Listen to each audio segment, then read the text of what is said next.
Esforçai-vos e animai-vos, não temais, nem vos espanteis diante deles, porque o Senhor teu Deus é o que vai contigo, não te deixará, nem te desamparará. Chamou Moisés a Josué e lhe disse aos olhos de todo o Israel: esforça-te e anima-te, porque com este povo entrarás na terra que o Senhor jurou a teus pais lhes dar, e tu os farás herdá-la. O Senhor, pois, é aquele que vai adiante de ti. Ele será contigo, não te deixará, nem te desamparará. Não temas e nem te espantes. Glória a Deus. Queridos, vivemos numa época muito difícil. Uma época não apenas de enfrentamento de uma pandemia, mas uma época em que culturalmente também recebemos muitos ataques na fé cristã. Há um período de desconstrução de todo modo de pensar, de toda maneira de servir a Deus, de querer manter a sua fé no Senhor. Valores importantíssimos para a existência da própria humanidade têm sido atacados diuturnamente. Valores, por exemplo, como o da família, valores como o da masculinidade, o da feminilidade. E hoje em dia parece que as pessoas têm vergonha em demonstrar que de fato ele é homem, ele é masculino, ele é macho. E mulheres também têm tido dificuldades para demonstrar o quanto elas podem ser femininas e sensíveis. Porque de fato Deus fez cada um de nós dessa maneira.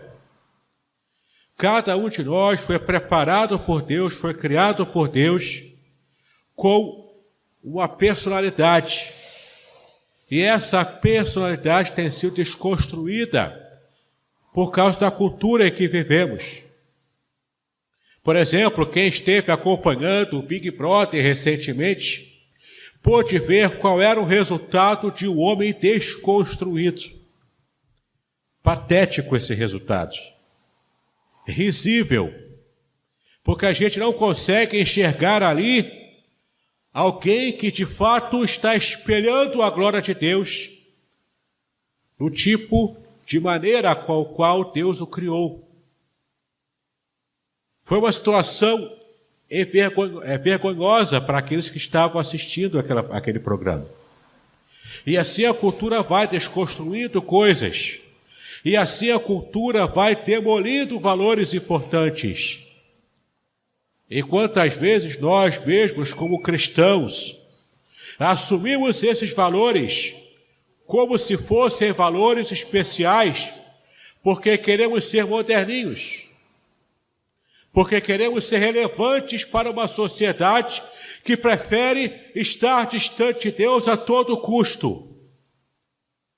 Então, para podermos ser aceitos por essa sociedade, por esse mundo vazio de Deus, vazio de valores, nós muitas vezes vendemos as nossas convicções, os nossos valores, porque simplesmente achamos que é mais importante sermos bem-quistos, aceitos por uma sociedade vazia dos valores de Deus. O texto fala para a gente de uma situação de liderança. E estamos estudando ao longo de alguns domingos aqui na nossa igreja sobre esses valores de liderança. Porque estamos em um processo de eleição de novos oficiais para a igreja. Portanto, é importante que estejamos observando na Bíblia esses valores de liderança, para que possamos então ter bem claro em nossa mente quais os valores que Deus requer de líderes. E aqui Deus está falando de uma situação em que está havendo aqui uma passagem de liderança. Quem escreve esse texto era Moisés.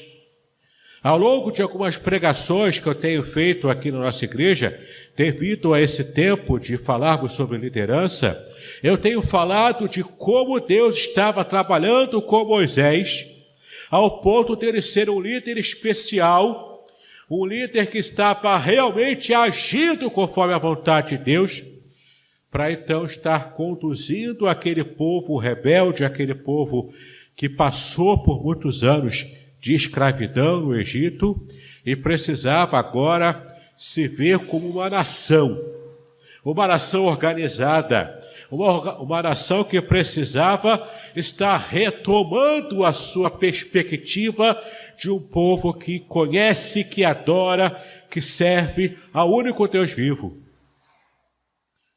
Os 400 anos que Israel esteve preso no cativeiro egípcio, esteve trazendo sobre aquele povo uma grande carga espiritual de idolatria. E isso estava, inclusive, fazendo muito mal àquele povo. E então, Deus, através do seu filho, através do seu servo Moisés, estava, então, desintoxicando a mente e o coração daquele povo de toda aquela corrupção produzida pela idolatria egípcia. Moisés passou por muitas dificuldades como líder. E Moisés foi se provando a cada momento ser o homem mais manso da face da terra, como o próprio Deus testemunhou sobre ele. E então, nos desafios da liderança, Moisés, por um deslize, ele é então tratado por Deus, e como uma parte desse tratamento, Deus fala para Moisés o seguinte: você, Moisés, não vai entrar na terra prometida. Você vai visualizá-la ao longe, mas você não vai colocar a planta dos seus pés em Canaã. Deus sabe o que faz. Para a gente parece que é uma medida muito pesada, muito dura para alguém que serviu a Deus com tanta fidelidade, com tanta proximidade, com tanta intimidade com o Senhor. Mas Deus, de repente, priva Moisés de receber o fruto, a bênção, o resultado, o prêmio do seu trabalho, o prêmio de toda a sua luta, o prêmio da sua vida. E a gente muitas vezes não entende por que Deus agiu assim. Deus sabe o que faz. Porque Moisés talvez tivesse dificuldade, devido à sua idade muito avançada, a ter agora que entrar nessa nova etapa. Uma etapa de guerras. Uma etapa em que precisava ser o homem mais forte do que nunca. Para como guerreiro levar Israel a conquistar os povos pagãos que estavam ainda espalhados sobre Canaã. Então Deus fala para Moisés: você não vai entrar. É como se Deus estivesse poupando Moisés de toda aquela luta, de todo aquele trabalho vindouro. Mas não deixou Israel desamparado. O Senhor não é aquele cujo caráter é daqueles que abandonam as pessoas, não. Ele prometeu a sua presença. Ele prometeu agir em favor do povo. E, de fato, ele estava já tirando Moisés de cena para estar, então, substituindo Moisés e colocando alguém à altura do seu grande líder. Alguém à altura de Moisés, que esteve lá aprendendo com ele passo a passo. Que o moço de Moisés, aquele que estava com ele como ajudante, mas estava aprendendo passo a passo a como ser um líder que agrade o coração de Deus. Então, no final da vida de Moisés, quando ele escreve o livro de Deuteronômio, ele já estava no final da sua vida. E nesse livro ele está repetindo toda a lei que ele já havia recebido de Deus. e relembrando aquela nova geração que estaria dentro em breve com Josué, adentrando Canaã, adentrando a terra prometida, mas essa geração precisava receber novamente aquela